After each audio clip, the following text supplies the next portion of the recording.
This is Guardian Radio, your station for up-to-the-minute news, intelligent, interactive, and engaging conversation. 96.9 FM. The views and opinions of the hosts and guests are their own and do not necessarily reflect the position of the management and staff of Guardian Network.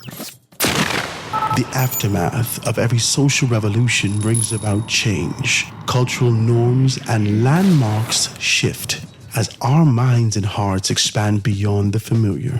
To everything, there is a season and a time to every purpose in the land of the living. This is our time to renew, revive, and restore the hope lost to the busyness of life. This is our time to dig again and rebuild from the storms of our past on a solid footing that holds. Welcome to The Foundation. The Foundation. Foundation.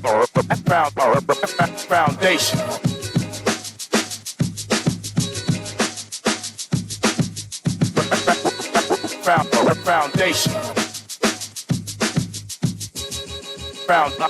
Foundation. The Foundation with Heart Grants is brought to you by Alive, Burger King, Commonwealth Bank, Collect, Nassau Cruise Port, and Wendy's. Foundation.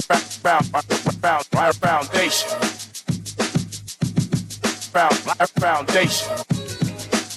The Foundation.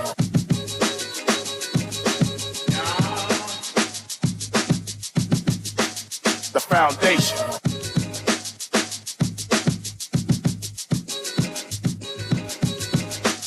The Foundation.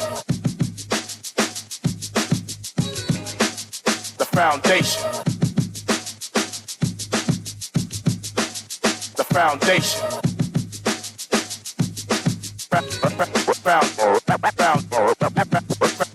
Foundation.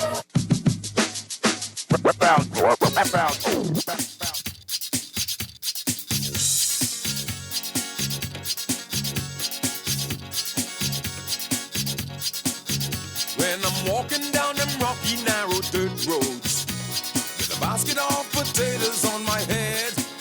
Oh, don't you worry, I come from down home. That's where the island folks bake their potato bread. They bake it down home, outside in the Dutch oven down home, wrapped in banana leaf down home. My, it tastes so sweet down home.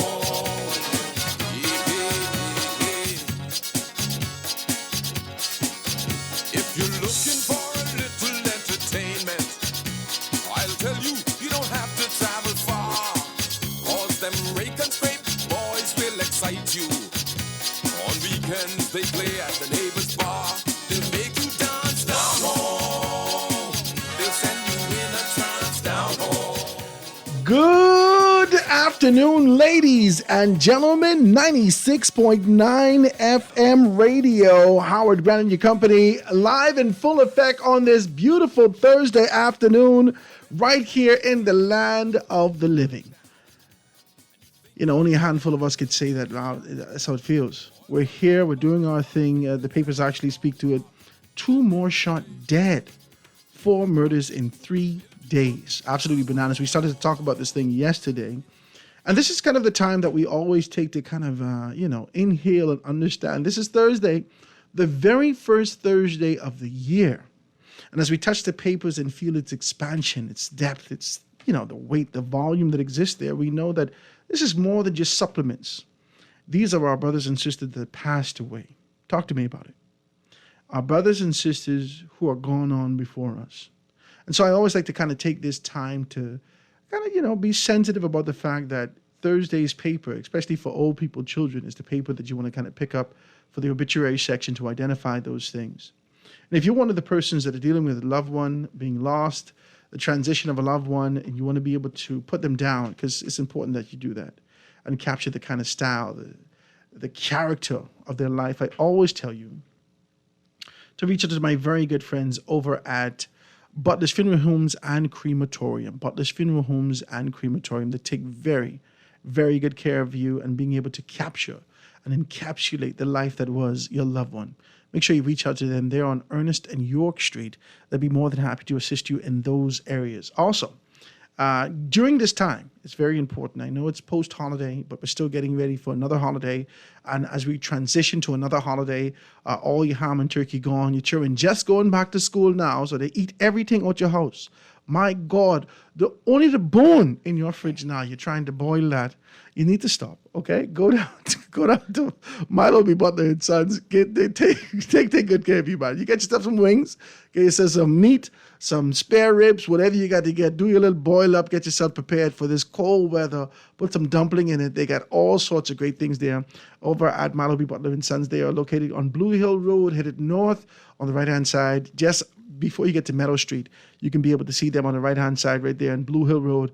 They take very good care of you. Let Alan Butler know that Howard Grant sent you and you looking for some slackness. No, right? Just let them know that you're there and you can be able to take care of those things. And last but definitely not least, I want to be able to give a shout out to my good, decent people over at AFS Insurance Agents and Brokers. They are there, got everything taken care of for you, for all those persons who need insurance for their vehicle, life insurance, car insurance, house insurance, all of these particular things. They got great things there for you, great packages. Just ask for those persons, whether it's Mr. Richardson, whether it's Ethric Bow, they can be able to assist you right there on number 407 Blue Hill Road South. That is AFS Insurance Agents and Brokers. They'd be more than happy to assist you. I got a couple reads here. I got to be able to read this before we get into the show because I want to thank these persons for being able to sponsor the show.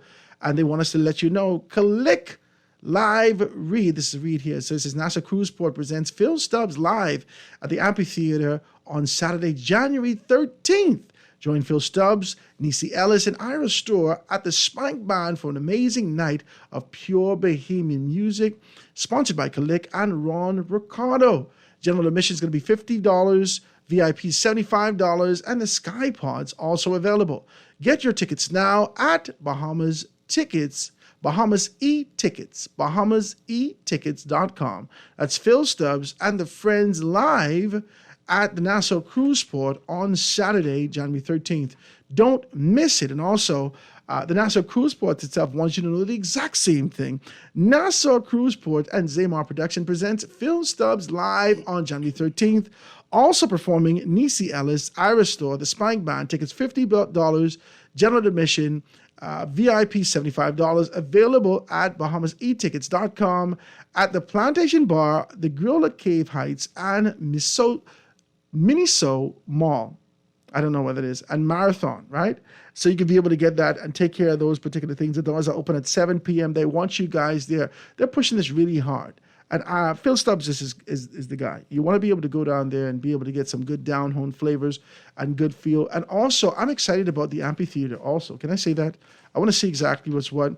I didn't have an opportunity to go down there. We did have last year, during the Christmas time, we did have the Nassau Cruiseport come and sit with us and invite everyone out to movie night, so forth and so on. So it looks like they're going to be doing a great deal of things down there. I'm excited about that, and I'd like to check those things out also. Well, guys, that's it today. Well, we are here in this kind of a space, and as we transition into the new year, we always take this time out for the first week of the year, right? This is what I've done. My wife says to me, she says, I always like this, that you've done this for the past 3 years.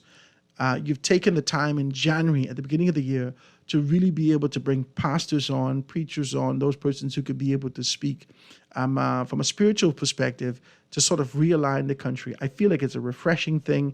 I feel like it's about revival and restoration. And that is exactly what it is. And I didn't even tell her to say this. This is an exciting thing.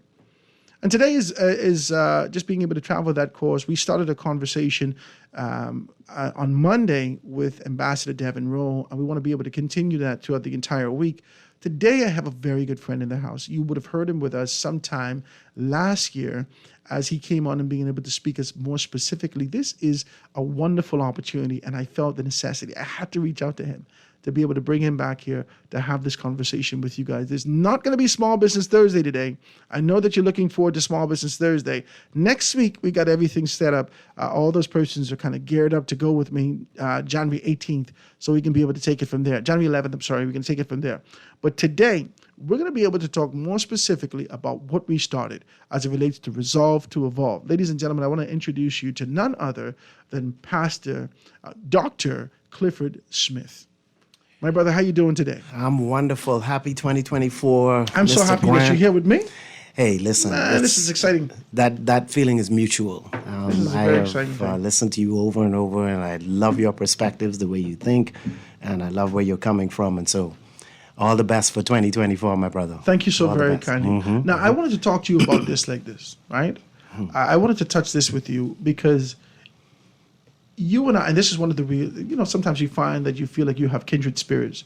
When you and I had this kind of a conversation and we engaged and really started to talk with each other, I don't know whether or not the baby leap, this is exciting stuff, right? I don't know what this is, but I said, it's always exciting to be able to find those persons who you could connect with, because as we travail through society, there is so much pessimism that we have to push past. There is so much doubt that we have to push past. As we go through our phones, as we go through social media, just on day-to-day life, we have to push past pessimism. And it's not that we cannot see that these things are out. These are evident, they're tangible, we could touch it almost. But we have the responsibility for being able to speak positively and being able to speak those things as though they were. And so I wanted to call you to talk to you about that today. I sent some stuff to you, and I wanted to be able to talk to you more specifically about 2024, our year to resolve to evolve and realign ourselves with some goals and development for internal growth and development, for community, for this kind of expansion internally. Talk to me about your perspective on those things. Well, first of all, one of the things that I love about the Bahamas is that we are a people that have our faith and our spirituality based in Christianity. And what that does is it really gives us access to the God of the Bible, who through Jesus Christ has made it possible for us to have a hope that the plans that he has for us are good plans to give us the kind of outcome, the kind of positive, life-giving future that is filled with possibility. And when we base our trust in, his determinations for us, I think it gives people a better perspective while they're going through. Because life is such that we cannot avoid going through. I mean, that's just how it is in the world, and this world has been caught up in the fallenness of humanity. What's been going on? People are people, and you're gonna have difficulties. You're gonna have storms. You're gonna have this. You're gonna have that. But if you always keep in view, I always say we talk about the silver lining. We always talk about what's across the horizon. If you stay in the frame of mind that the God that we serve through Jesus Christ is a God that wants us to have better and have more, and wants us to be in a place where our lives become a watershed of blessing for others, then every storm that you're passing through, you will remember in the midst of the pain of it, to learn from it, but to know that at the end of it, this is not the storm that we're going through, the adversity we're facing, is not God's perfect will, it's just his permitted will. So we're going through some stuff for now, but as you go through, you're learning discipline, you're learning obedience, you're learning trust, and you're learning to see how God, even in the midst of adversity, would give you strategy to bring you to a place where on the other side, I'm going to do things differently from what I did before. I like this. I like how you start to talk more specifically about being able to go through, which is a sense of endurance. I think a lot of persons, that continue to be able to travail through this tribulation that's happening both locally and globally. And it feels like, insurmountable. It feels like, so weighty that there's no end in sight. So people kind of throw up their hands. Is that, just to be able to kind of piggyback off what you said, is that as a result of not being able to devise strategy as you go through? It is as a result of not being able to devise strategy, but it is also coupled with your sense of identity and who you really know yourself to be. You see, and who you can see yourself being, not in the here and the now, but in the future. I always believe that one of the best ways to go through life, and I'm going to use a word, I hope people don't get lost. One of the best ways to go through life with God is to be an existentialist. So you're in it, but you're learning from it, and you know that on the other side of it, you expect to be better. So every fire up that you go through, one fire comes to melt off some things, another fire comes to make me shiny. So I keep going. It's like the bowl in the hands of the potter. One firing comes to make the clay hard, the other firing comes to make it shiny. So you keep going through, but your sense of self and your sense of perception of who you are has to be that I am becoming better as I go. And so I'm not expecting to stay where I'm at. The problem is when people get to the point where they can only see where they are and they believe that what they're in now is prescriptive rather than descriptive. When I use those words, I always say you have to describe what you're in now, but remember what you're seeing now is not prescriptive of where you're headed, especially if you're trusting a God that's giving you better, showing you more, opening doors, rescuing you even from calamities that came about even as a result of personal decisions. One of the things I love about the grace and the mercy of God is that God chooses mostly bad boys to bless the most. Isn't that something? That's something I often tell people this. Yeah. I say this. I know people can cuss me and theologians can cuss me. Good. I feel like David was one of the biggest cussers in the world. Man, come on. He would cuss. You say, I will kill everything that pisses against the wall. Yeah, right? yeah. And I say to myself, this is sort of the modified version because I know David cuss. I know these things. And it seems as though these troubled men, right? The fishermen. Nobody's cussed more than fishermen and sailors and so forth and Simon so on. Peter and them, right? These troubled men had conviction. They were committed, and this is who God needed. This is who He came for, not the wishy-washy people. Because only two things you can be used, whether you're cold or you're hot. Right. That kind of a lukewarm thing that a lot of us live in this society, you find yourself being spewed out. Talk to me about that. I want to talk about conviction, because a lot of people in this particular time, they have this sort of this resolution. They're making resolutions, and some of the resolutions are just topical. They're surface resolutions. They're superficial, not necessarily being able to really reform anything from a spiritual perspective, from an internal perspective. They just want to be able to, child, I want to see if I could be able to lose 5 pounds this year. Child, these are very good goals, but does it really reform society? Does it really change us to the course that we're supposed to be able to move forward, upward, onward together? Talk to me about it. You see, this is why I found what you are doing as a part of this third estate to be so powerful, because Howard, you want people to think wider than just your personal here and now goals. Right? People have to have a why. Okay, I want to lose weight. Because why? Because here's why. Because I believe that my main purpose as a man is to raise up sons and daughters. If I am not healthy enough to carry the anointing and carry the responsibility that God gave me, then I am cutting short the possibility of how I could be used by God. Absolutely. So when you're thinking about, okay, I want to lose weight, I want to pay off my debt, I want to do some things, ask the why and make sure that the why is big enough that you see yourself making a valuable contribution. I want to be healthy and strong long enough so I can raise up sons and daughters. What does that mean? Not have more children. I can be a mentor in the lives of my grandchildren and possibly my great-grandchildren. Wow. If I live longer. See, I have to have a purpose. That's all. You just have to have a wider scope purpose to why I'm doing what I'm doing right now. And if you have that wider scope purpose, some days when you get tired and you fall off the wagon, that wider scope purpose will be the why to make you get back on. Take you right back to where you're supposed to be. Ladies and gentlemen, I'm excited about this conversation. We're going to just put the foundation out there today and get the base out. After we get this particular base out, then we find ourselves in the position where we want to be able to get you to participate. We want you to do this and be able to be here. Yesterday, we saw something. If you pick up your Guardian newspaper, it is heart-wrenching. Can I say that? Yeah. Yesterday we were here, we talked about this particular thing, and now we're here and seeing today, splattered all across the page, what happened yesterday. 2 more shot dead. Now I want to talk about this because I can get deep. I can get deep. I don't want to, but I have to. It seems like there is a war against family. Okay? The very first thing that we saw is a son snuff out his father, His own dad. his own father. And now we're seeing this assumed couple being snuffed out. I don't know if they're married. I don't know nothing of their business. I don't know their business. All I know is this male and female snuffed out, gone. And as I look at this, as the beginning of the year, especially for superstitious people, right? We hate to say it, but it's true. We try to make a determination as through this introduction of what our expectations could be for the rest of the year.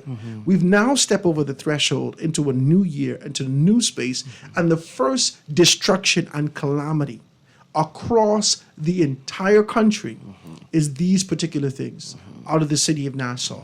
Talk to me about what the expectations are for this year. Not necessarily, anchored in what's happened at the beginning of the year, but what has been released in the spirit to say that, okay, hey, listen, there is opportunity, there is growth, there is access, there's this, there's that. What do we collectively have to do to find ourselves in the space and place to align or realign to get to where we're supposed to be as a nation, as a people?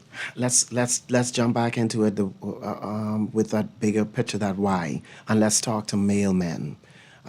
What our country needs now more than anything is alpha males that will understand the position that they ought to occupy in order to make the kind of contribution that alpha male fathers and coaches need to make for the country.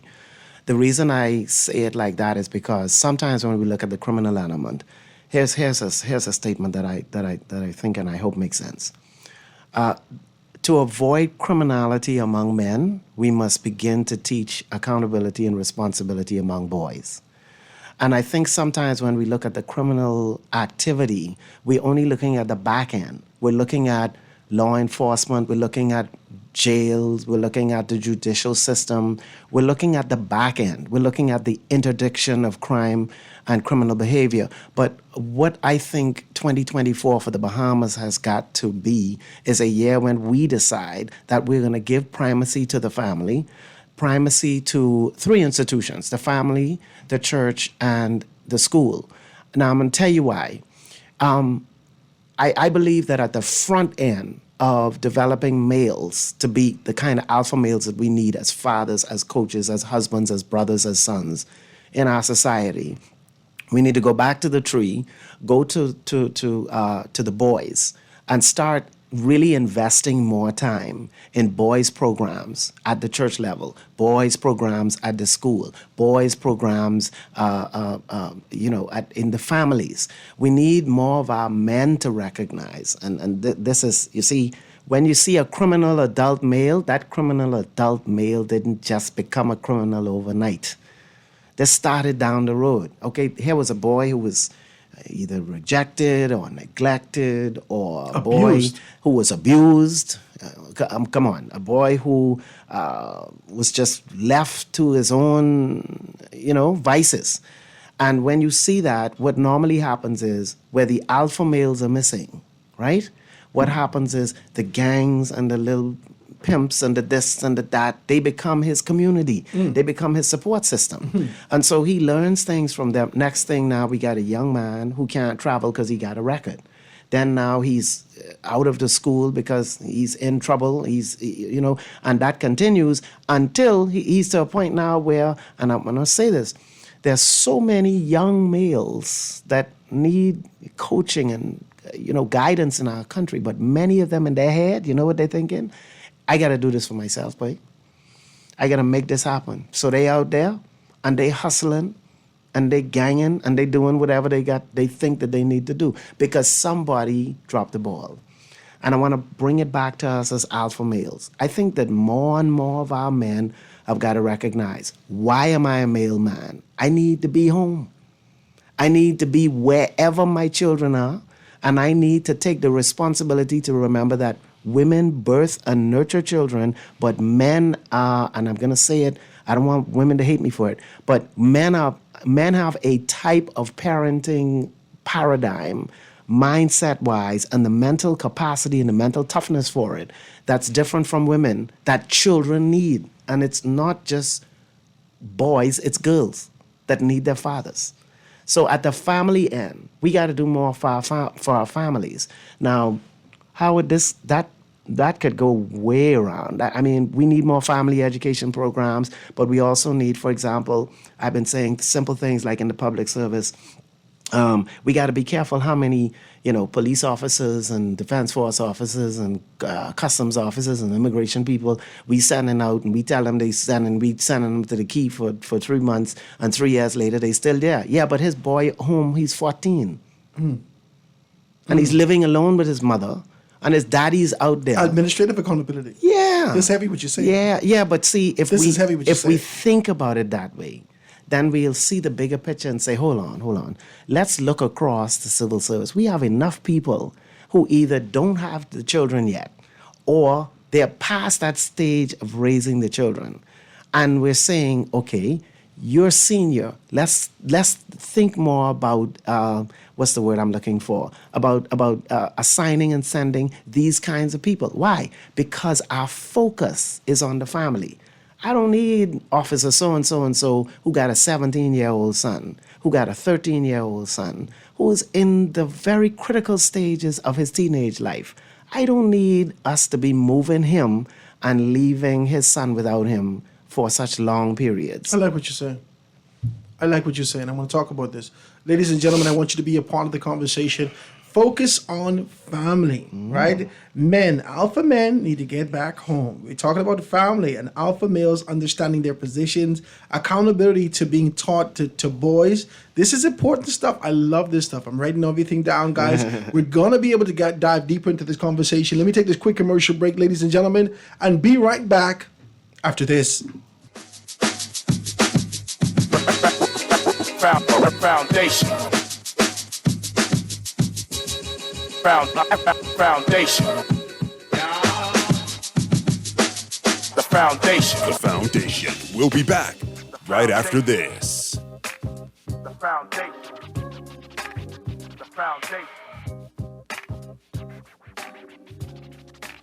The foundation. The foundation. Struggling to repay your loan? Let us help you get back on track with payment terms that suits your financial situation and improve your credit score and credit report with the Bahamas Credit Bureau. Inquire about our restructured loans today. Call us at 356-7764.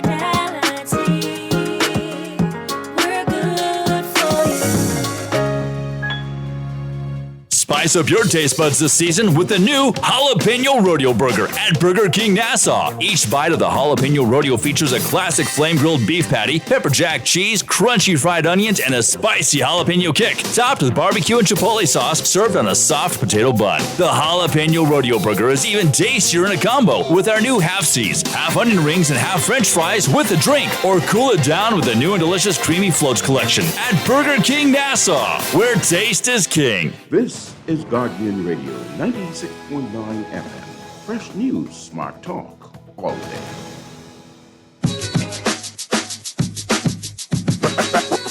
Foundation. Foundation. The foundation. The foundation. Foundation. And we are back, ladies and gentlemen, 96.9 FM radio. Howard Grant and your company, The Foundation, on this beautiful Thursday afternoon here, January 4th, 2024, in the land of the living. You should slap yourself. Not too hard, but you live it. My God, you could feel that.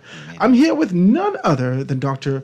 Clifford Smith in here. He's my cousin. I must tell you that. His family. I told you that my granddaddy is a Smith. Yes, sir. I told you that. Okay, yes, 2 years ago, yes, right? Yes, sir. He's my family. He's all the way here from Southside Christian Church in Dignity Gardens, and he's really being able to talk to us about some stuff. He played some things on the table, and I put some bullet points to it. As he's speaking, I'm just writing these things down because I got to be able to kind of reinforce this and make you to understand that this is the crux of the matter. This is the core of the conversation. This is the foundation that we're talking about. The first thing he hit on is that alpha males needs to be able to understand their positions.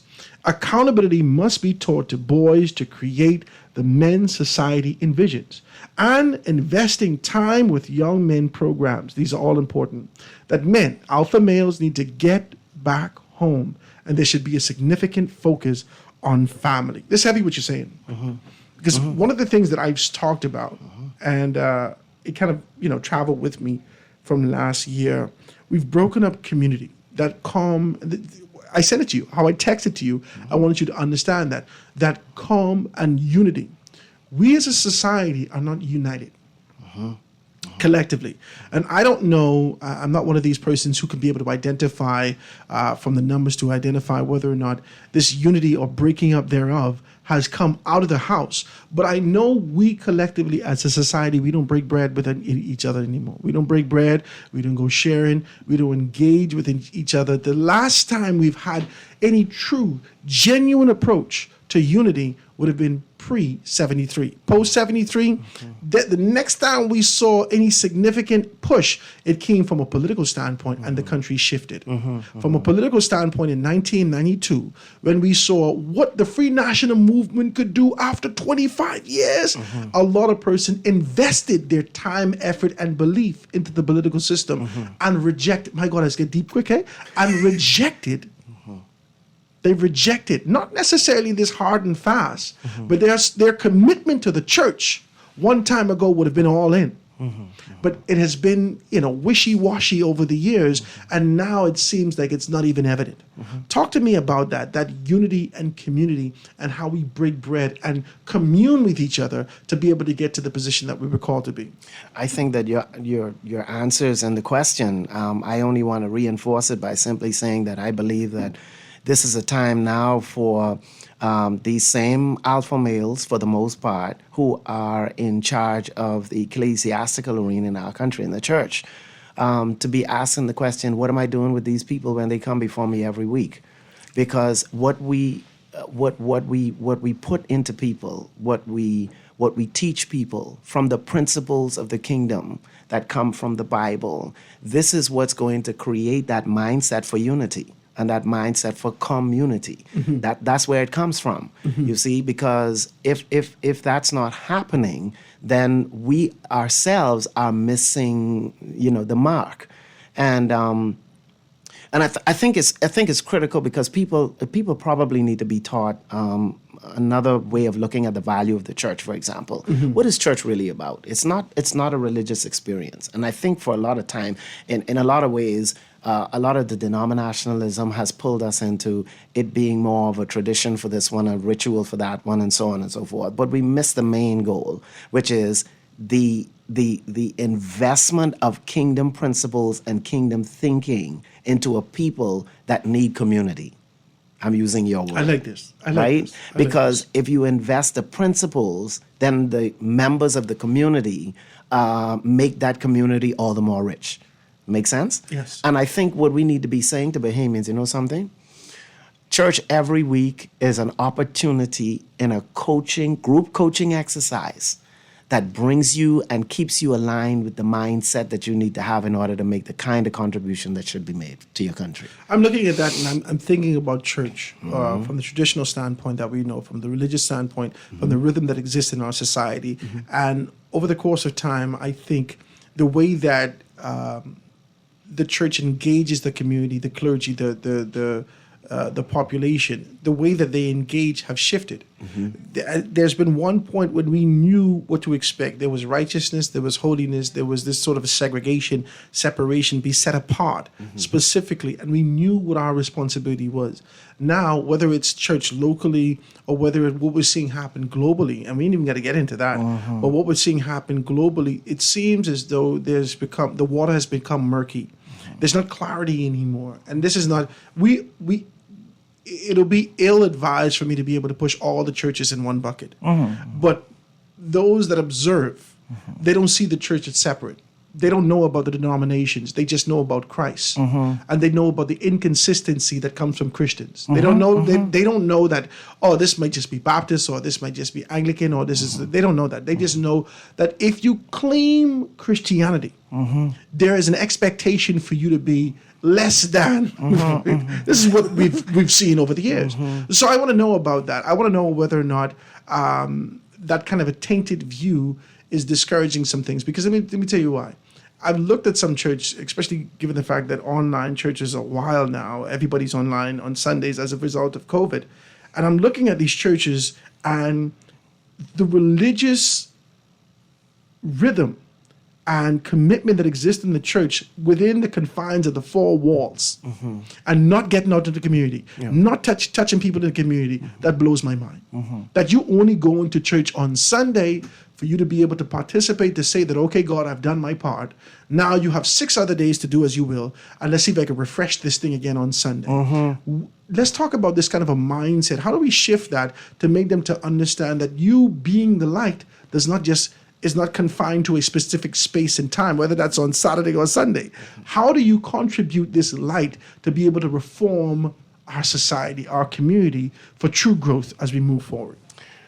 You know what I love? One of the things I love about the Bahamas is that when you look at government ministries, every ministry is called the Ministry of, right? The Ministry of, the Ministry of.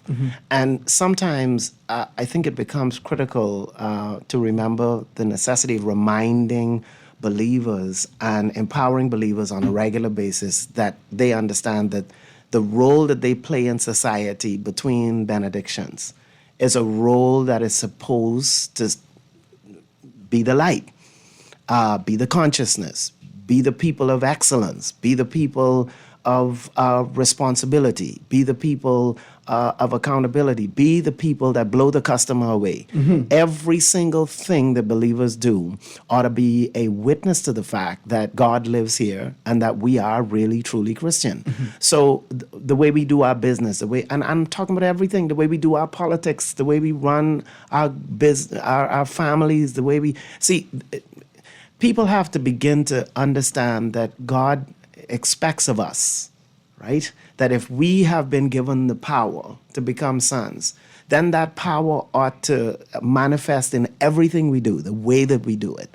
And I think if more believers would get that and stop, I want to almost say this, let me say it like this. Stop thinking that it's just the job of pastors to be the light. That's the mindset that exists in our society. But we caused that, Howard. The clergy. I just said this. See, we caused. You're taking it deeper. I said the government caused us to believe that our expectation. Well, watch me. The government has said to us the rhythm of what we were introduced to black Bahamian politics was Mosaic. Let's just be very clear. They introduced this concept to you in the rhythm of religion that you knew. And they gave you an idea that this is Mosaic. This is Moses. We are leading out. And as a result of that, the language that came thereafter was, we are doing the heavy lifting. We are wiping all the tears from every eye. We are, and as you ingrain this, all this is conditioning, you know. That's why commercials play over and over and over, whether it's propaganda, whether it's conditioning, it sears into your mind, into your blood. It becomes a part of your psyche. And you believe that these people are the answer. And so now you render your strength. You don't have no more strength no more, where your mother used to pray for you and say, baby, you got to go try it for yourself. Now her language has shifted. She said things like, well, baby, you want me to call the MP for you? And that's what we've done. Yes, that's what we've done. We've done that. We have rendered our strength, our talents. We've hid it under a rock.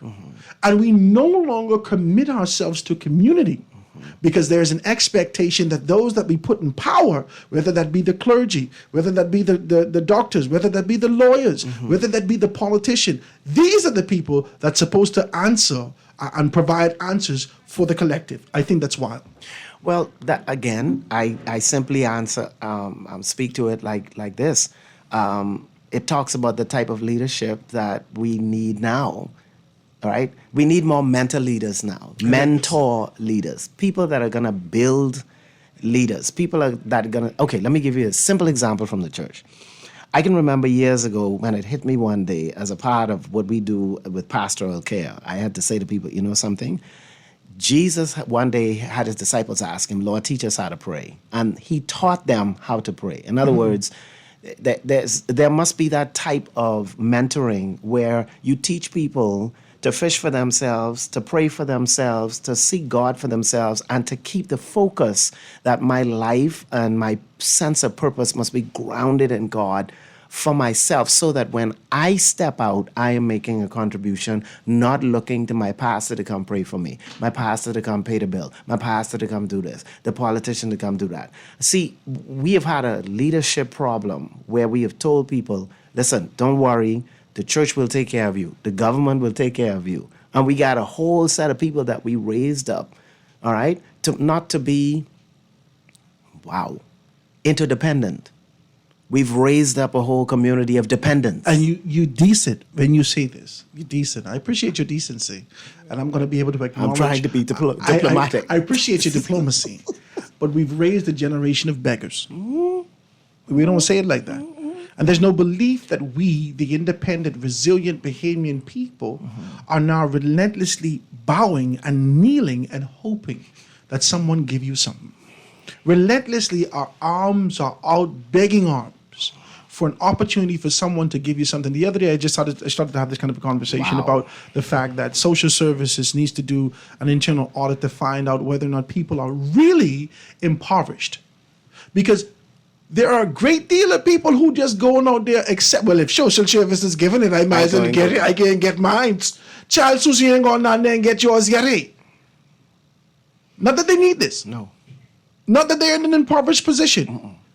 And they would justify their approach and acquisition of these things that are designed specifically for people who don't have. They'll justify that and say, well, I pay taxes in this country and they never give me nothing. This is the country that we have created. That's crazy. There's sort of a concept and idea, and it goes even further. Because a younger generation, I just watched this thing on the TikTok, the little girl crying, she's about 19, 20. She said, I don't want to go to work. I just want the money. Can you just give me the money? And she's crying on TikTok, and they're making fun of her because this has to be a joke. Seriously? But she was serious. Wow.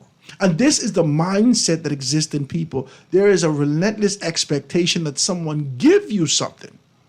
Or where did all this entitlement come from? I don't know where it come from. I tell you, the conditioning has morphed and evolved into something. It created a monster.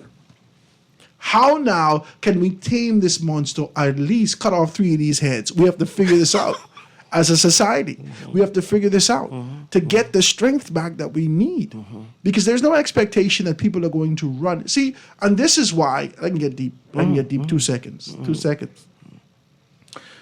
The reason why a great deal of our children want to live off to the United States of America and Canada and all these ready-made societies is just because of that. There is a belief that everything is already structured and fixed. I can just walk into an opportunity. Once I'm prepared and I have my papers, I can walk into an opportunity. This is not the mindset that existed in this country prior. Prior, our forefathers knew that they had to work, get their education, and come back and build. They knew that they had to build. And that was ingrained in them. They know that. Yes. And I wanted to touch this with you when you start to say mentorship, mentor leaders, we need this now, right? We need more persons to be able to be mentors and thinking about these particular things. These are the type of leaders that we need now. That's the difference between the tangible and the intangible. We are in the dispensation of intangibles. We already didn't build the buildings. All these things already didn't happen. We could see the tangible of our community, but the intangibles that exist, that mindset for you to understand, because we don't have no coming of age as a society. You don't walk through the bushes for 4 days and come out and say, okay, I'm a man now. We don't have any of these things. No. So we need mentorship, social mentorship. I'm excited about this conversation, my brother. You're pulling up so many things. I thought when you said just now about intangible, untangible, I remember the first time I stood up in our congregation and I said, wait a second, I want you to start thinking for a second. How many of you in here are hired to follow a job description? And how many of you in here are hired to think? the vast majority of our labor force is manual. That's They're it. manual laborers.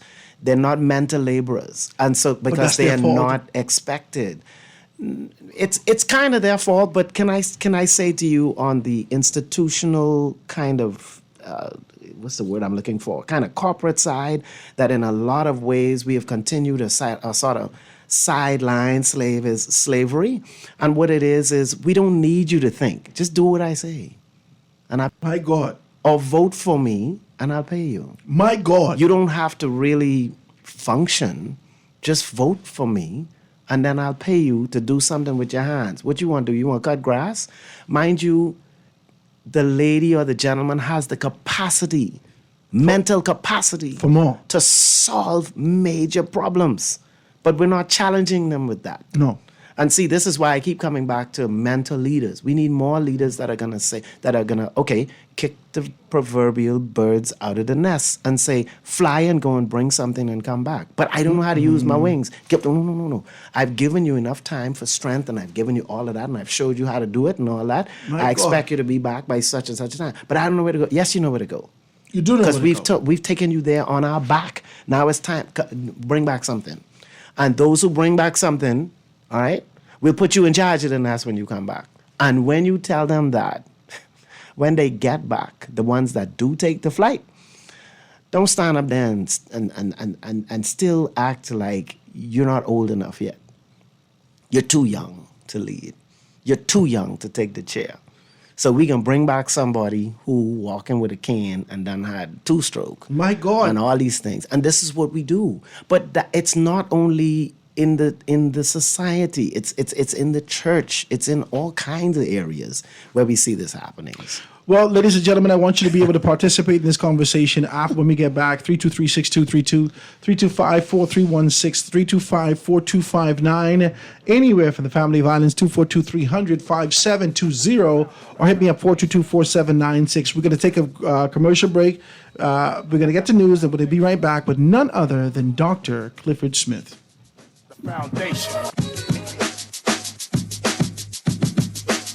The foundation. Foundation. Foundation.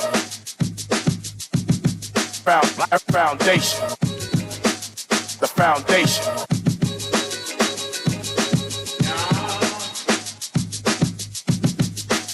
The foundation.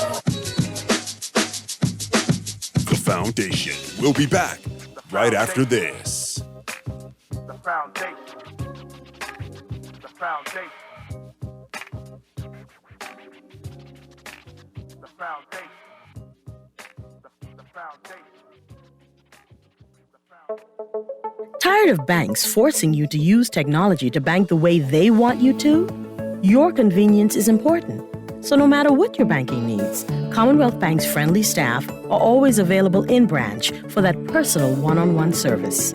But when you choose technology, our online and mobile banking app offers you state-of-the-art functionality. The choice is yours. Commonwealth Bank. Bank the way you want. Nassau Cruise Port presents Phil Stubbs Live at the all-new Nassau Cruise Port Amphitheater, January 13th. Gates open at 7 p.m., showtime 9 p.m. Book your tickets now at BahamasEtickets.com. General admission $50, 75 VIP. Prepare to be blown away as we kick things off with one of the Bahamas' beloved artists. You're raking and scraping with Ira Storr, Nishi LS, and Phil Stubbs Live. Sponsored by Kalik and Ron Ricardo. Nassau Cruise Port, the place to be. This is Guardian Radio 96.9 FM, Nassau, Bahamas.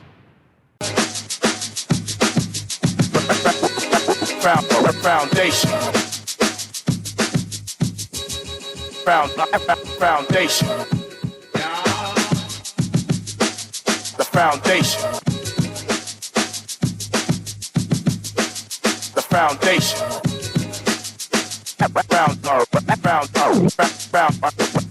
Foundation.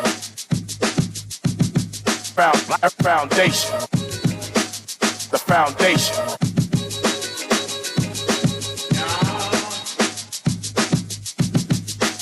The foundation.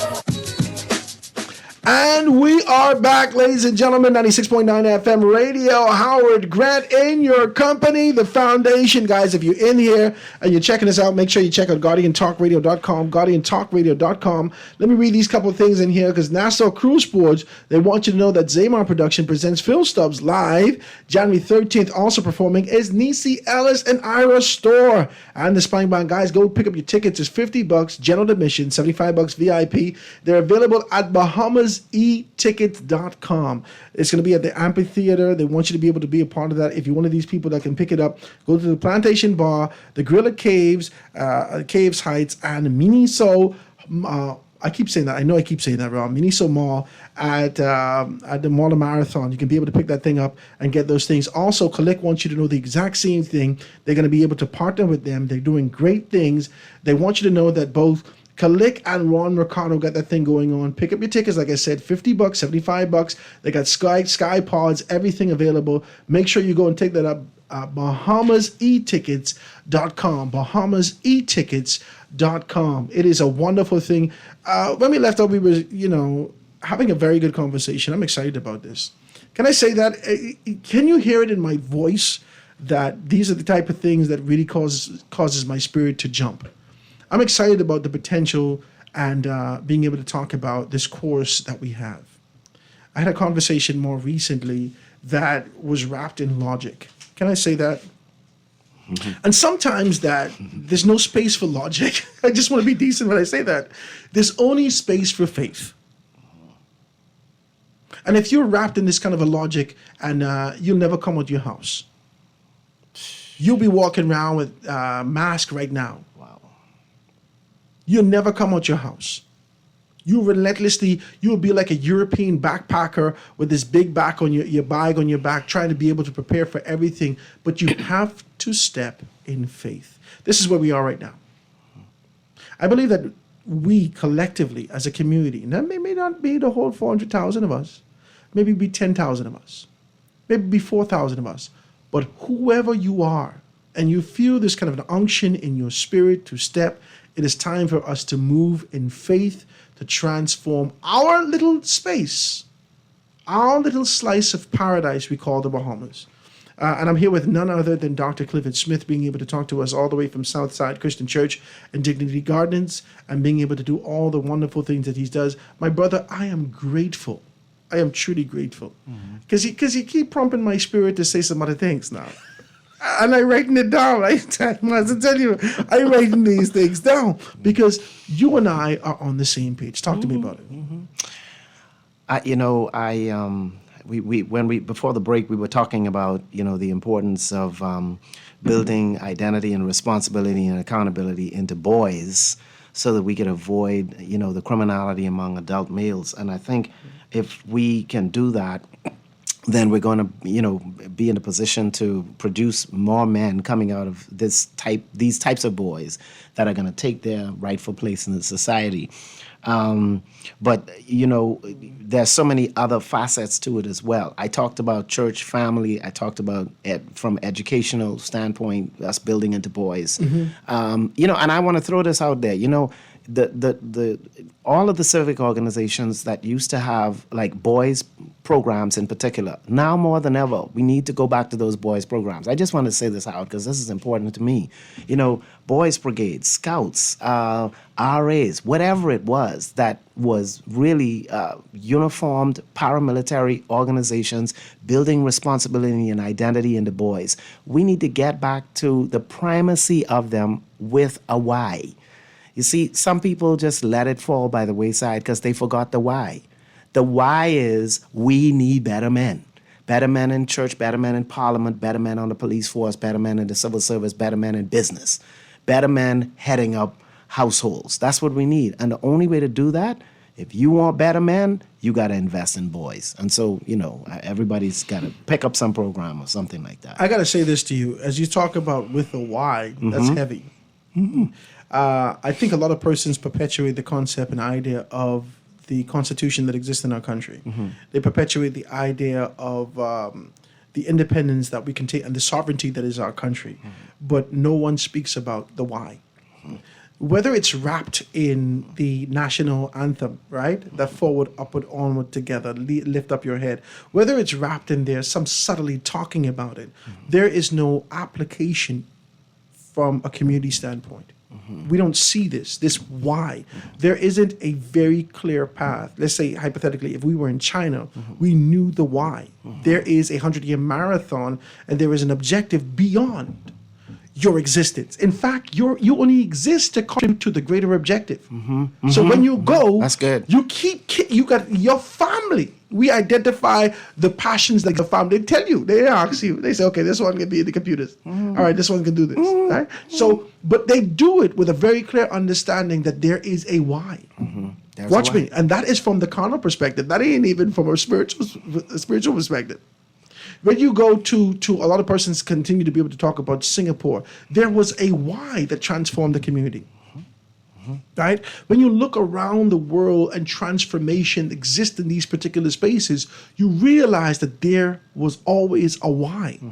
And one of the things that continue to be able to have us as a community, as a people, meander through our existence, just waiting from one bottle or one drink after another, from one alcoholic beverage, from one fried chicken after another, this kind of an insatiable desire just to be able to fill this void that we call existence, we meander to death. Because no one has identified the why. You know, and I just want to kind of continue to push this one point on the area of men. I think that we have some great men, some hard-working, manual laboring men in the Bahamas. We do, but a lot of them, and I want to say it just like this: a lot of them do not have their handle on the why. What I'm saying like that, when you go and you check all of the places that sell the liquor, all the bar rooms, all of this, all of that. You can meet on certain nights of the week, and sometimes it's every night. You just meet around there, pack up with cars. And when you go to check, it's the fellas.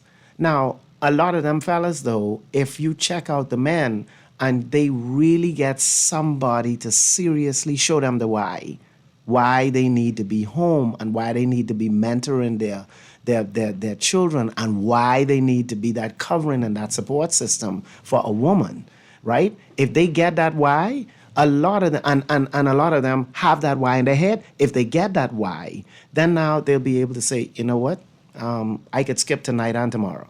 I'll skip a couple of days. This is heavy. Because when I think about it, I really want my children to grow up without the kind of coaching and without the kind of love that I know I could give them. This is heavy what you're saying. Most men can say, no, I don't want them to grow up like that. So tell you what, I can cut off some of these days, man. I could give some more of this. Somebody asked me a question the other day. They said, Pastor, what do you think about the government building the shelters and whatnot for women and children? And I answered them, I said, I think the government has to do these things. Government is always trying to find ways to help people. I say, but y'all want me to be straight with you? The shelter that God made for a woman and children is a man. My God, that's heavy what you're saying. If you want to talk about building, let's have another conversation about building shelters. So we building men. Build the men. It gets back to what I'm talking about. You're getting deep. If you want to build shelters for women and children? Build men. Start with the boys building into their head what men are responsible Responsibility. for. Leadership and providence and all right and intellect and taking accountability. My God, you're getting deep with me today. If you want to build a shelter, build that. In other words, okay, if I had the opportunity, I would be saying to any government, not just this government, there comes a point too where you got to take some money and you got to put it. Let's talk about putting money into shelters.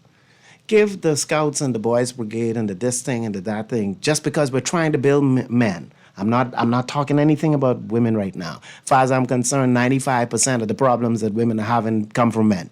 My God. So if you really want to build shelters for women and children, put money and financing into boys' programs. It's time in the Bahamas for us to have somewhere in the Bahamas an all-boys boarding school just for boys. I like this. If you Put one out in You know what? Michael. Unless what? Put one in Don't confine it to the Grand Bahama. Bahamas. Put one in. You see what I'm saying? If you confine it to the Bahamas, then you shut off yourself from the potential of being able to open it up. The world is looking for this sort of a disciplinary approach. The world is looking for a place not to necessarily abuse their children, but to align their children. We, locally, we have great answers in this country, Great answers. We have great answers in this country. And one of the issues that a lot of are facing is diversifying the why. I wrote that down as you talk.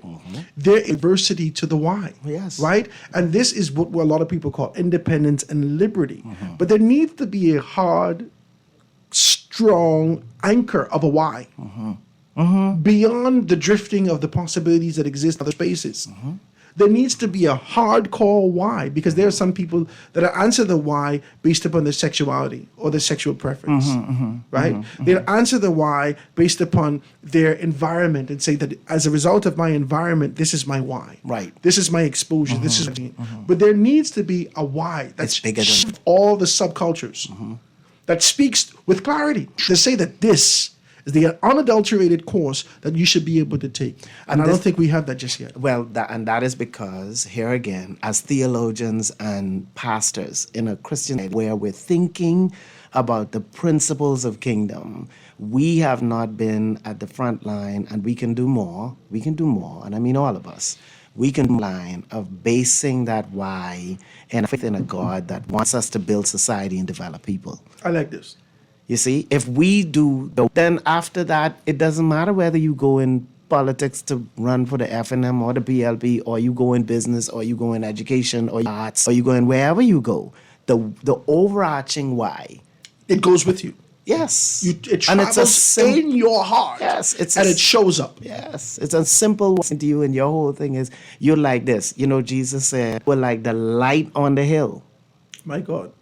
You see, and when you understand that men don't light a candle and put it under something, but they put it there in the light so everybody can see the light, that must be the why. Every man, every woman, everybody in society has got to, am I where I am? You know, there's some things that are pet peeves for me. This could take me into a little bit, but a little different, but it's the same concept. We have people in the civil service who get away with a lot of, non-functioning simply because they don't have a why. A lot of them are tied into their politics, and they don't understand, but wait, governments come and go, but there is a function that you have. There's a service area that you are supposed to be providing for the betterment of society as a whole. And if you think of that as your why, then you will do your job no matter who's in power, because it's not about your political alignment. And I know some people, they don't like when you try to don't like when you try to middle stream them like this. But the truth is, your functionality, your service record ought to reflect the why. This is heavy what you're saying. The first thing I thought when you started to say this is that administrations, one after another, has bastardized the why for government. Okay. It. Oh, wow. They've created a space. See, I know y'all can't say this. No, I can say this. I can say it. But I fully appreciate what you're saying. Praise God, they have bastardized it. You want a job? Y'all voting for me? Now you got incompetent people there who saying, "Child, I ain't even know how to cut on no computer." You think they can fire me? Grant, you did not just say that. Oh, but it's real. It's real. It's real. I ain't trying to fire Grammy them and Mama them. I'm not doing that at all. I'm simply saying that you have bastardized this why, that you've gotten this with no prerequisites, no qualification. You stepped into this place. God bless you. But after you have acquired a position, did you develop yourself? Did you continue to be able to pursue education and prepare yourself to be able to contribute in the space? Because we need you. Even if you was answer the phone, and my God, if you was answer the phone, nobody answering the phone. At least you can answer the phone. I just want to be decent with you. I only say that, and that does. I don't want to be able to kind of hinge the conversation solely on them. No. In every subsector of our society, whys have been bastardized. And is that with the introduction of capitalism, this kind of an all for me concept and idea, they have bastardized the why. The why is collective. The why is we moving forward, upward, onward together. We've lost that. you're not going to have community if you don't have service. Let me take a couple telephone calls. 323-6232, 325-4316, 325-4259. Anywhere from the family violence, 242-300, 5720, or hit me up 422-4796. Caller on the line with us live. Go ahead. Good afternoon. How you doing? Good afternoon to you guys. Good afternoon, my brother. Okay, this is just my opinion. Prior to the Bahamas becoming independent, I think there was a more stronger presence of Bahamians honoring, revering, and also having a fear for God. This is just my opinion now. It seems as if I agree with you. The road to independence, when the political directorates came on board to try to win the independence, in order for them to get the Bahamians on board or the trust, they had to infiltrate the church. You could not get to the average Bahamian without first going to the church. Yeah, to go to the church. And I believe over the years, what has happened is the church has compromised its people, right? It has compromised its people. And when the church found out that it was the government now was using the people no longer really trust pastors. They now, most of the time now, they look towards politicians. And so I believe this is where we went wrong. How does the church now get back to the place now where the church take its stand, where the people now has more trust and care and concern that they once was? Because I believe politics now has been playing a pivotal role in controlling the narrative in this country, and has been doing well for the upward mobility where this country needs to go. But I think once the church gets its place where it needs to be and get out of politics and stop compromising, I believe this can in the right direction. Thanks. Thank you, my brother. I appreciate your telephone call. I want to say something on that. The church and the message of the church prior to independence.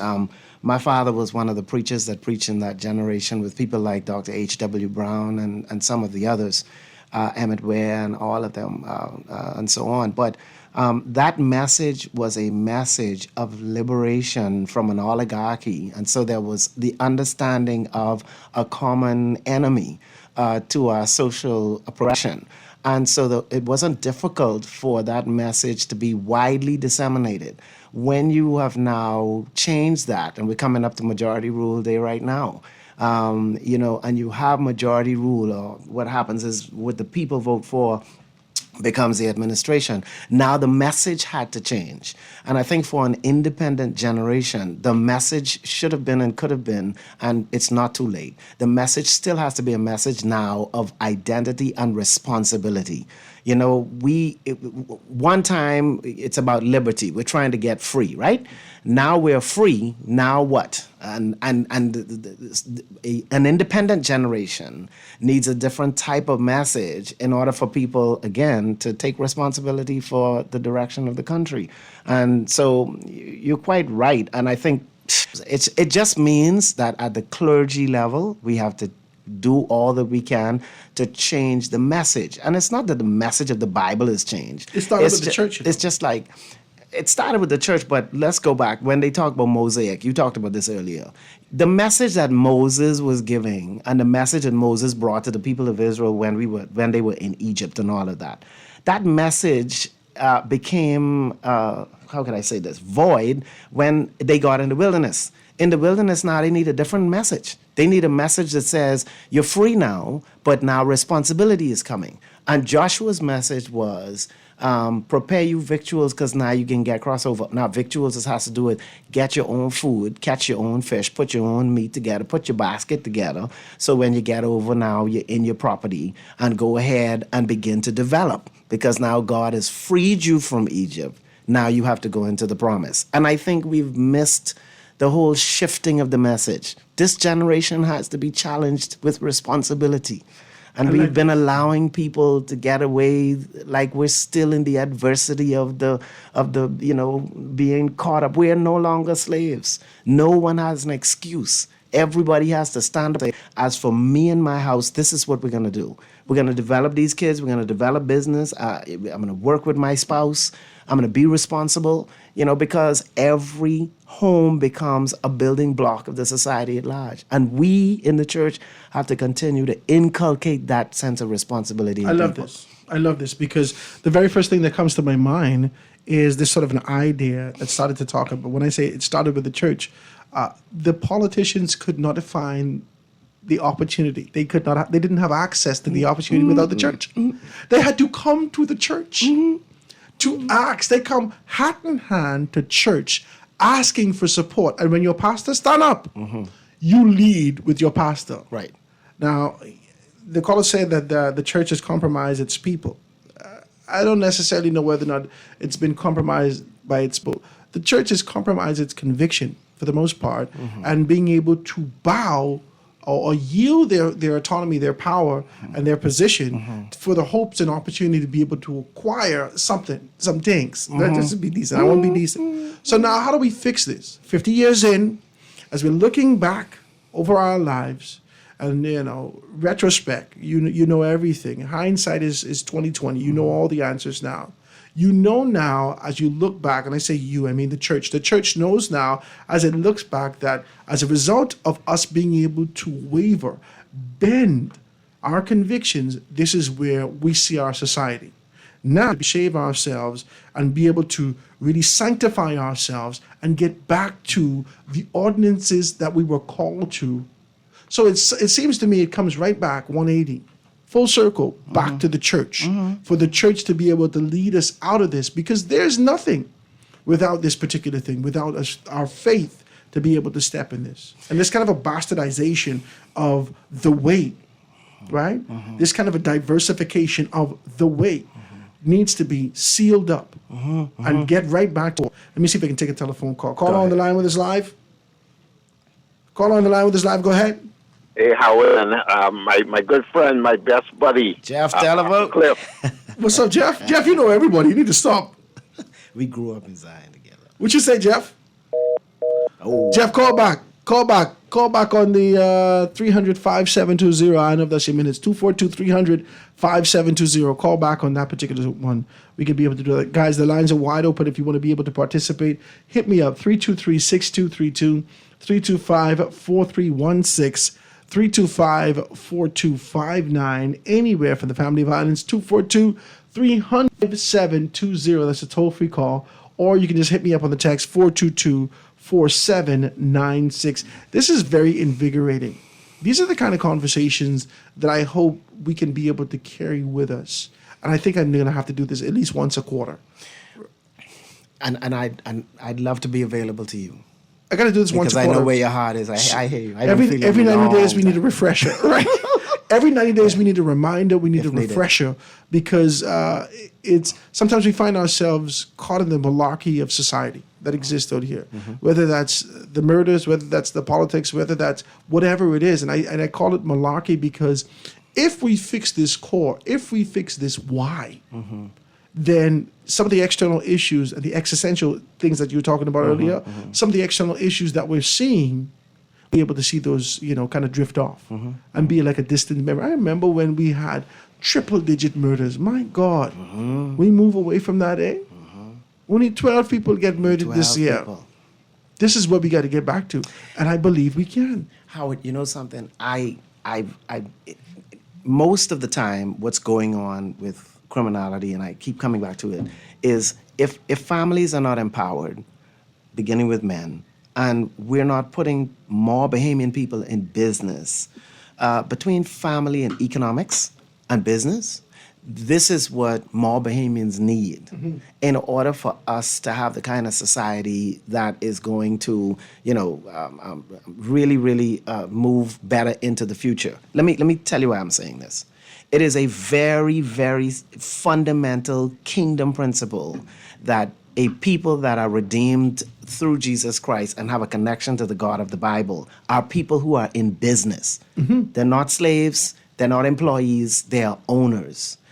I would say this quickly, and I don't want it to. I hope it doesn't get away from anyone. But you see, one of the things that God told Abraham from the beginning, I would confirm the covenant with wealth. What is wealth for? Go back to the why.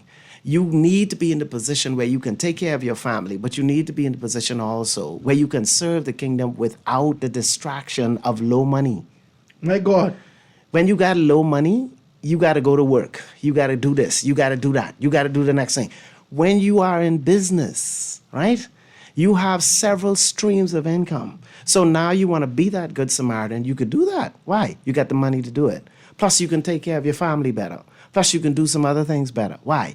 That's the why. So now when you talk about small business, like this would have been your small business Thursday, we need more Bahamians to understand that it's God's will for you to be in business. It's God's will for you to be connected. Yeah, it's God's will for you to be in business, right? And if you understand that, it's not hard to see it. Go back in the Bible. From Abraham all the way to Peter, James, and John and the fishing business. Jesus never told them to throw away the fishing business. In fact, what he did was when he called them, he paid them one day with a big catch of fish. And if you put the figures, the modern figures on it and add up what he did, God paid the fishing business with Zebedee and them for 3 years. There was enough money coming out of that as one a child, catch I often think about that. You know? for 3 years. So that why though? Why? Why did he do it? The why was he was trying to teach Peter and James and John them how to catch men. It takes time to do that, and they can't be worried about if my their family. If my wife okay, they can't be worried on the road that the family isn't okay while they following Jesus. My God! So Jesus made sure to fix that. Then after he died, went to heaven. And he wants to do the same thing for us. Yeah, when he died and came back, and after the resurrection and the end of the book of John, he did it again. He just showed up to Peter and them and say, hey, by the way, don't forget, I got you. Go and make disciples. But in the meantime, here's another catch. And he lowered the boat up again. Go back and look at it. And they couldn't believe it. No, and they couldn't believe it. And what I keep telling Bahamians, I keep saying to our people, you know, if I had it right now, Jesus' day, his people, that was a seafood place, Sea of Galilee, all that. What we have in the Bahamas, we got sea too, but then we also have tourism. Mm-hmm. So I've been telling my people with business, look, you need to know it's God's will for you to have several streams of income.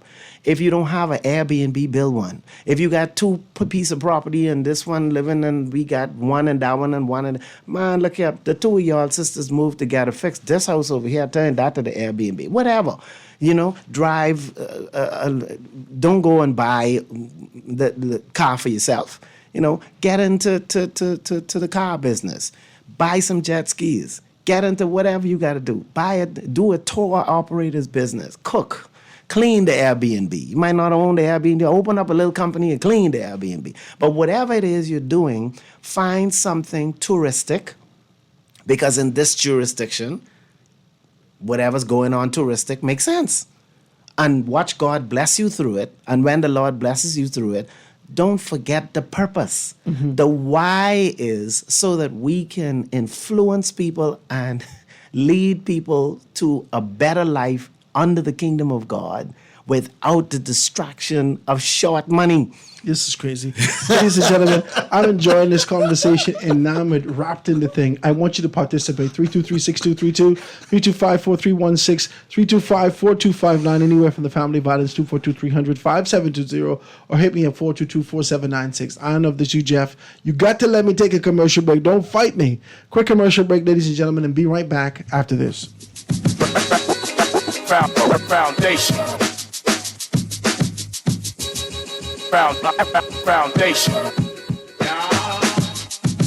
Nassau Cruise Port presents Phil Stubbs Live at the all-new Nassau Cruise Port Amphitheater, January 13th. Gates open at 7 p.m., showtime 9 p.m. Book your tickets now at BahamasEtickets.com. General admission $50, 75 VIP. Prepare to be blown away as we kick things off with one of the Bahamas' beloved artists. You're raking and scraping with Ira Store, Nishi LS, and Phil Stubbs Live. Sponsored by Kalik and Ron Ricardo. Nassau Cruise Port, the place to be. Start your day off with a mouth-watering deal. Available only at Wendy's. Introducing our new weekday breakfast deal that gives you a choice between 3 delicious items for $3. You heard right. Monday through Thursday mornings, you get a choice between our Bakery Bliss Croissant, Breakfast Baconator, or a 3-piece pancake meal. Each only $3. Stop by your nearest Wendy's today. Better mornings always start at Wendy's. Champ, baby girl, Cable Guy is here. Since the very beginning, you have been with us. This is Paul Ray, and this is called the Internet. Okay. Right, so For over 2 decades, we've been with you every step of the way. Weibo is total class. Look at her go. She's in front. I follow me. I'm resident. So yeah, times may have changed, and so have your needs as our valued customers. But some connections stand the test of time. Rev, we're with you. Nassau Cruise Port presents Phil Stubbs Live at the all-new Nassau Cruise Port Amphitheater, January 13th. Gates open at 7 p.m., showtime 9 p.m. Book your tickets now at BahamasEtickets.com. General admission $50, 75 VIP. Prepare to be blown away as we kick things off with one of the Bahamas' beloved artists. You're raking and scraping with Ira Store, Nishi LS, and Phil Stubbs Live. Sponsored by Kalik and Ron Ricardo. Nassau Cruise Port, the place to be. This is Guardian Radio 96.9 FM. Fresh news, smart talk, all day.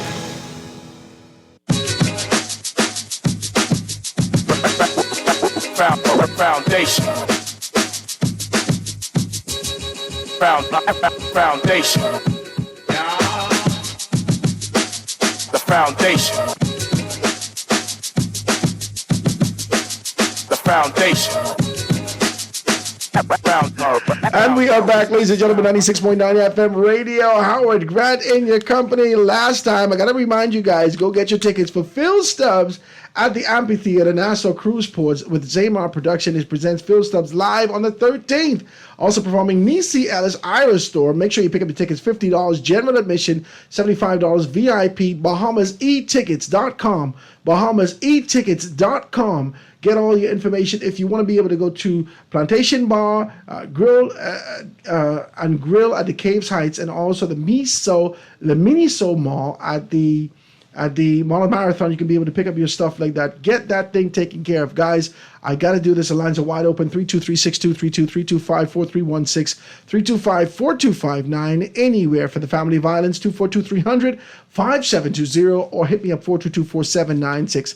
There's a caller been waiting. Caller on the line with us live. Go ahead. Good afternoon, everybody. Good afternoon, Bahamas. Good afternoon. How you doing? I am unstoppable. How's everything with Praise you? God, you're unstoppable. I like that. Oswald, my brother. Apostle Clifford Smith. Yes, sir. How are you? I am unstoppable. Chadwick Lamar James, the first year. Hey, Bishop, what you saying? All is great, man. I am calling in connection with all of what you're saying, and I know I spoke with Mr. Grant also. All of what you're saying, remember now, I was one of those persons at the Simpson Pen as the superintendent there. Yep. I have since moved now to the men's desk for the Department of Gender and Family Affairs. Yes. Okay. I want all of these brilliant ideas that you have. I want to sit and let's discuss that. We can only take this nation back when it takes brain like your brain and other like your brain to come together and let's see what we can do about taking the nation back. And this is serious business. They've given me the portfolio of the men's desk, and I am tapping into trying to find every area to get with the men. I want to get with all of the lodges, the fraternities, the men on the street, and all of the men from every facet, every walk of life, and see if we can do what I would call a participatory program. That participatory program is basically, we don't tell you what to do. You tell us what you think we need to do, and we can fix a program to that effect. Mm-hmm. So I take a pause now and hear what you're saying. Oh, no, I'm ready now. I'm ready. You call me, Bishop. You call me, I'm ready now. I asked God mid-year last year. I said, God, give me men and boys in this next season. And I restarted our Boys Brigade company at Southside, and then I've redeveloped our Kings Club. We have a Kings Club that we mentor men, and we're putting stuff in. So if I can work with you, my brother, in the community side, hey, I'm here. We got to make this happen. Exciting. Because I'm in the Y. You know. I got you. This is good. Let me point out something to you that the nation did not know, and I see that I have this opportunity to say this. While working at the Simpson Pen, we've had, this forced me to start a program. We've had more fathers coming up to the Simpson Pen to see their sons than mothers on visit. See, even though we feel like the boys have gone astray and they've gone so far, they still have fathers working towards making them better. As a result of that, when I left there, and not just that, we had boys passing BJCs at Simpson Pen, the Penn Pratt School, BJCs with A's and B's. That's what I'm talking about. But nobody knows that because, of course, nobody's saying it. Now that I'm no longer there, I could say it. Okay.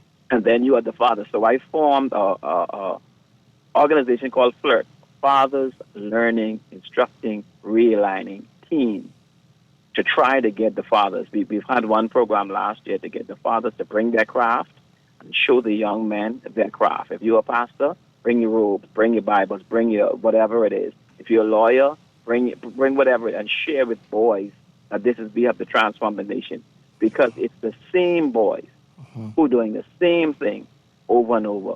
This nation is not lost when it comes to that kind of crime because it's basically the same boys. And if we don't transform the thinking of the boys, because that's all they know, that's all. We were able to have young men who we went incident-free from Simpson Pen for at least 4 years straight, incident-free, because we were dealing with transforming the thinking of the men. We took the metamorphosis mentality of the butterfly. Caterpillar could turn into a butterfly, but a butterfly can never go back to being a caterpillar. So that was my concept of transformation. And those young men, as their mind changed, as they started to think differently, it made a difference. I forced them to use their brain. Wow. Literally, use your brain. You get one of them right in your head. You use it. See? And they started thinking that way. They started thinking that way. You got it in your head. You might as well use it. My brother. I say to them, now, when you give me the story, now you know you're lying. One thing I say to them now, let me ask you the question. Do you believe what you said just now? No, sir. Well, if you don't believe you and you said that, how do you expect for me to believe you? So now they have to think. They had to think. I forced them to use their brain. And we had a completely different set of young men who came up there, even though they were charged with everything they were charged with, their thinking changed. And that's the whole concept of the transformation of our young men, transformation of our generation, transformation of the whole community. And but the plans that you have, if we can sit together and see how we can complete the why, we'll make a difference. You know, a very good friend of ours wrote a book called Mental Toughness for Success. And I believe that what I heard you talk about just now, simple question, don't you have one of them in your head? Use it and think. And you know, I've always been of this opinion. It's not what we tell people to think, but it's the challenge that we put on people. It's not what you think, it's how you process information. Right. You see? And if we could teach boys at that level how to process, think, and solve problems, imagine the kind of men that we're touching the next generation with. So my brother Bishop, you right on. I appreciate you. I was sharing something with a coworker just now. Every boy, by the time I left Simpson Pen, and I'm not exaggerating this, every boy was telling the next boy, when they were sitting, I'm having dialogue, conversation, they say, hold on, you going to waste that lie like that? You don't no man. Don't waste that. Because I always tell them, if you're going to lie, I love it. You have at least three lies for the day. Don't waste it. Don't waste it. So they would tell the next one, listen, hold on, don't waste that lie. You heard them thinking, don't waste that one. And as simple as that is, it's all because they started to use that brain that they have. Thank you. It is, we expect with this transformation, we expect for this whole thing to work, we expect all of these things, but it's not to them to think. They did not know they could have. And this might sound off, but they did not know they could have, because the only thing they think of is what was said before them, their paradigm. And until we change the paradigm, and the only thing paradigm is other people's habits. Wow. If you can get your own habit, Bishop, we can now transform you. Bishop, I want to thank you, man. This is wonderful. I thank you for your contributions. You got to come down here and let's see if we can be able to squeeze one out to 2 hours. You promised me that we was going to get some time to do it. You ain't never called me. Talk to me. I just send you a WhatsApp now. You will WhatsApp me back. Praise Bless God. you. I'm not going to fight you. Bishop Chadwick, thank you so very kindly for your telephone Happy call. New my Year, brother. Bishop. Blessings to you also. You all be safe. Blessings. Before we get out of here, I wanted you to be able to talk about it, and I wanted to kind of wrap up the conversation and what we're talking about, resolving to evolve. Today, you put heavy emphasis on males, more specifically alpha males, understanding their positions, moving into accountability, and being able to teach that to boys and creating the men that we want in our society and that we envision, and also investing time in young men's programs, identifying those particular programs, and focusing on family. Man, listen to me, you going deep today. We talked about this. He talked about mental leaders needed now, and being able to develop the intangibles that we started to talk about. And I really like this kind of a conversation. So I want you to be able to talk about this. I can give you the floor to be able to kind of wrap it up. And I'd like you to be able to say a soft prayer for the nation as we move and travail and matriculate through 2024. Talk to me about it.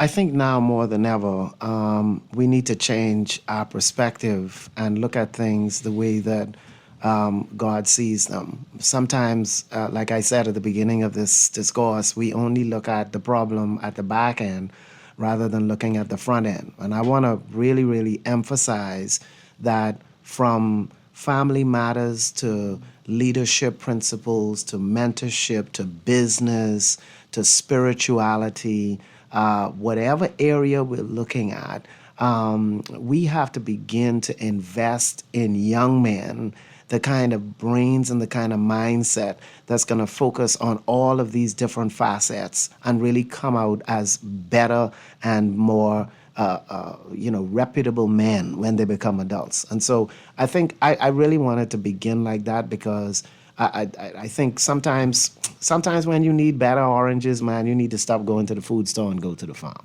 My God, that's the truth. Go and take some fertilizer and find the new plants and start going from there. It's going to take time because you're going to have to wait on the next season of harvest. But at least you would have made that investment, Mr. Grant. And if you do that, it will shock you down the road what you come up with. You're going to come up with a bumper harvest. And here's the legacy. Just think. These are the people that we left behind us because we made the time to invest now. It may not pay off until the next decade, but it's going to pay. It's going to pay. You have Bishop James, he's talking about boys that were in the program and all that. It's going to pay off if you put the time in. And so I really wanted to really push at the front end. And then the whole thing with business for me, I'm a big proponent of Bahamian people being in business. And I think if I were in government, one of the lessons we needed to learn from the pandemic is when so many people in your country, as a part of this populace, are working class, manual laboring people. The pandemic almost shut us down altogether as 100%. A country.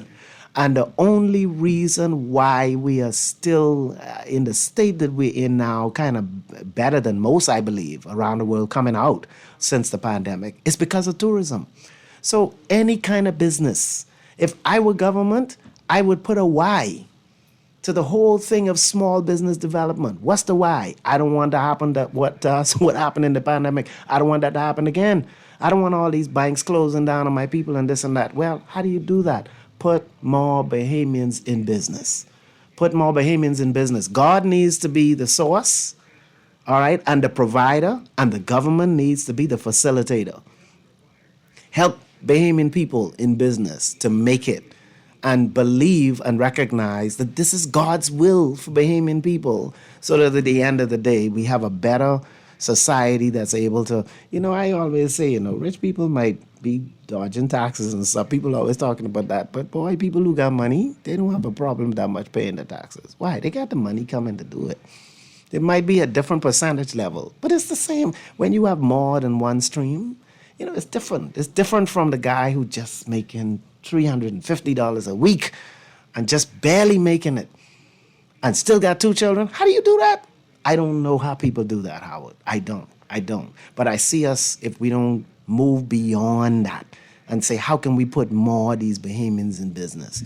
Don't keep coming down on the jet ski people. Regulate the thing. Set up stuff. Set up centers where people could drop off and pick up them jet skis and whatever, and put the people in there. I mean, whatever needs to be done, it is my concerted opinion that we could do a lot more with setting up Bahamian people who are people under God in business, because this is God's will. This is God's will. And if we get that, make a big difference in this country, Howard. My brother, you are an amazing, you're really amazing today, and I want to thank you so very kindly for your contribution. And every time we sit together, I say, man, you know, I wish I could get some more time. So we're going to have these kind of conversations more often, because I'll be engaging you and talking like this. But I'm grateful to you, and one of the things that we carry away today from this conversation is focus on family and put a why to it all. It's time to be able to identify your why. Yes. I can take this telephone call 30 seconds, and then I would like you to be able to say a soft word of prayer. All right, 30 seconds. You got. Go ahead. That's all I can need. Good afternoon, gentlemen. Good afternoon. And happy New Year to you, Howard, and Apostle Clifford Smith. Yes, sir. This is Irv Rule. Oh, Lord. Happy 2020. You used to be by New Hope, around the corner from by me. And the last time I saw you was the Keiki wedding on Gamichael Road, the church on Gamichael Road. You still there? That is correct. I am still there.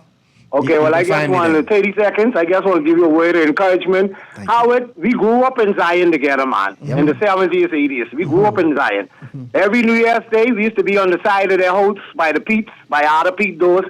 For years, at least 50 years, we meet up to the Pete's them every New Year's Day. So this man is like a brother from another mother to me. So I want to give encouragement to you and your family and everything. The last time I see Mrs. Jackie Smith, she was in Exuma. I give her a hail. And great hearing your voice. How I haven't seen you in at least 10 years now. Great hearing your voice. We got to fix that this year. Happy New Year and wish you and your family the best. Thank you. We can fix that this year. All right. Yeah, we can fix that this year. All right, Rule. All right. Thank you, my brother. Let's pray. Father, in the name of your Son, Jesus Christ, we come before you today believing that you are the God of Abraham, Isaac, and Jacob. And through Jesus Christ, you are the God of the people of the Bahamas. Father, we know your will. You've got plans for this country, plans to give us hope on the future, plans to bless us and not to curse us, plans to bring us to a place, God, where we are fully engaged in the purpose that you have raised us up to pursue. And so, God, even now in the name of Jesus, I come against every force that have been launched against the mindset, firstly, of our men, every force that's been launched against our prosperity, against our destiny. And even now, we shut down the plans of the enemy. We push back, Father God, by your grace and your mercy, every spirit that would try to bring destruction, that would try to bring us to a place that we're not headed. And instead, God, we thank you for your wisdom, your knowledge, your love. And I pray, God, that you would lead your people out of adversity in this season to a new level of revelation, that, God, we would step into the plans that you have for our lives. We thank you. We ask a blessing on our government, a blessing on all those that are serving in any capacity, a blessing on those in the civil service, in the public, in the private sector. And Father, we pray in the name of Jesus that, God, you would lead us to a place where, yes, we would see ourselves moving forward, upward, onward together as we seek, oh God, to pursue the purpose that you've raised us up for. Now, God, hear our prayers. Bless Mr. Grant, his wife, their children, the work of his hands, God. I cover him today in the name of Jesus. And I thank you, God, for all of those that are connected in any way to the concepts and the ideas and the knowledge and the wisdom that, God, you continue to give us through these efforts. Hear our prayers now. And let your kingdom come. Let your will be done. For yours is still the power and the glory. In Jesus' matchless and mighty name. That's the name we know to pray. Amen. Amen. Ladies and gentlemen, I thank you so much for tuning in today. Thursday, we're taking a different course, just being able to talk about these things, realigning ourselves from a spiritual perspective. We're going to do that all January. We're going to be able to talk about finances. We're going to talk about majority rule next week, and we can continue to be able to get into these great conversations. I want to thank you so much, Dr. Clifford Smith, being able to come in here. Guys, check out Southside Christian Church. Southside, I love you. Southside Christian Church in Dignity Gardens. Let them know to come check you out, man. Guys, you got to be able to do that, guys. It's 2 o'clock. We are out of here. I want to thank you so much for tuning in. Tomorrow, we have none other than Pastor Mario Moxie going to be sitting with us, having great conversations. We're going to take this, on the commercial break. I want to thank you so much. Going to see you tomorrow. God spare. Have a beautiful day, guys. The foundation.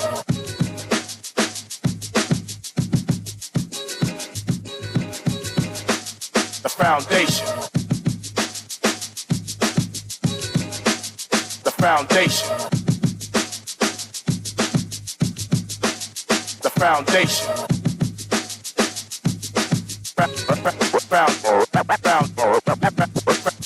Foundation.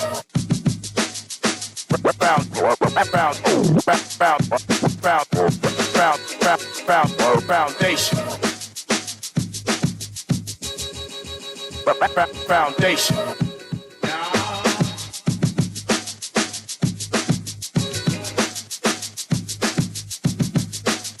Foundation.